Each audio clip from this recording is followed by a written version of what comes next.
Il-Gvern ħabbar li se jkun qed japplika deroga l-ftuħ tal-istaġun tal-kaċċa għas-summien mill-10 sa 30 ta' April mis-satejn qabel tluħ ix-xemx sa nofsinhar.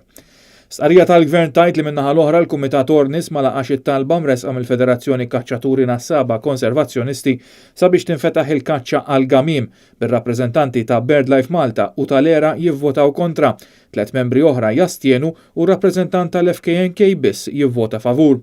Dan għaliex il-gamiema meqjusa bħala fi stat ta' konservazzjoni vulnerabbli mill-Assoċjazzjoni Internazzjonali tal-Konservazzjoni l-IUCN.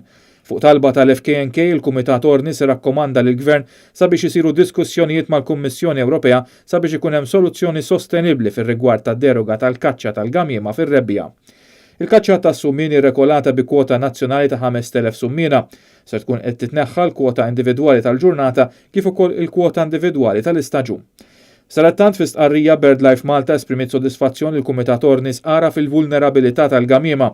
Il-BirdLife ħeġġet lill-Gvern u lill-Prim Ministru sabiex ikun kuraġġuż u ma jiftaħx l-istaġun tar-rebbija jew jekk għandu jiftaħ l-istaġun għas-summien jiftħu biss għall-ewwel ġimagħtejn ta' April biex tkun evitata l-aqwa tal-passa tal-gamiem. BirdLife Malta wissiet li jekk id-dati kif proposti jkunu aċċettati, l-istaġun se jservi ta' paraventu biex kaċċaturi jisparaw illegalment fuq il-gamiem.